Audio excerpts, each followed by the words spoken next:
Aujourd'hui, on va parler de différentes émotions, de leur nature et de ce qu'on devrait rechercher en tant que croyant. Si tu demandes aux gens quel est le but de leur vie, l'une des réponses les plus communes sera qu'ils veulent juste être heureux. Et même si la définition du bonheur peut changer d'une personne à une autre, la majorité entendent par là un sentiment de joie et de bien-être ininterrompu. Ils se disent que s'ils ont tant d'argent, une belle maison ou une belle voiture, alors ils seront heureux. Mais depuis Adam alayhi salam, l'homme en veut toujours plus, et la quête de ce type de bonheur est donc une course sans fin. Et le bonheur est par nature temporaire et personne ne sera heureux toute sa vie sans interruption. Allah dit dans le Coran, nous avons créé l'homme pour une vie de lutte. Tout le monde vivra des moments de joie et de tristesse, et le bonheur ne sera jamais une constante dans ce monde. Et il n'est même pas forcément bénéfique d'être tout le temps heureux. Par exemple, si ton fils te demande des bonbons, il sera heureux si tu acceptes de lui en donner, mais au bout d'un moment, tu vas devoir lui dire non, et il va s'énerver parce qu'il ne comprend pas que ce refus est meilleur pour lui. Il y a donc une différence entre ce qui nous rend heureux et ce qu'on désire, et ce qui est bon pour nous. Et au lieu de courir après le bonheur matériel qui est de toute façon inatteignable,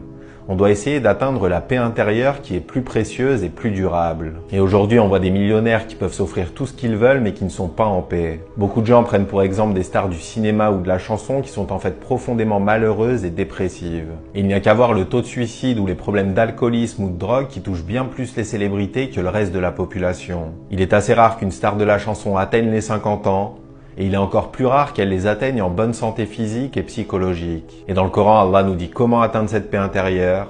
Il dit ceux qui ont cru et qui n'ont pas altéré leur foi par de mauvaises actions, ceux-là vivront en paix. Autrement dit, c'est la foi et l'abandon des péchés qui nous apporteront la paix intérieure. Et au lieu de vivre une vie instable avec des hauts très hauts et des bas très bas, cette paix nous permettra de réguler nos émotions. Quand un bien nous atteint, on sera reconnaissant et satisfait, mais on n'en fera pas des tonnes. Et quand un malheur nous touche, on saura que c'est la nature de cette vie et on arrivera à le gérer. Et contrairement au bonheur qui va et vient, cette paix nous permettra de traverser tous les hauts et tous les bas de cette vie avec calme et sérénité. Qu'Allah nous guide. Salam alaikum wa rahmatullah.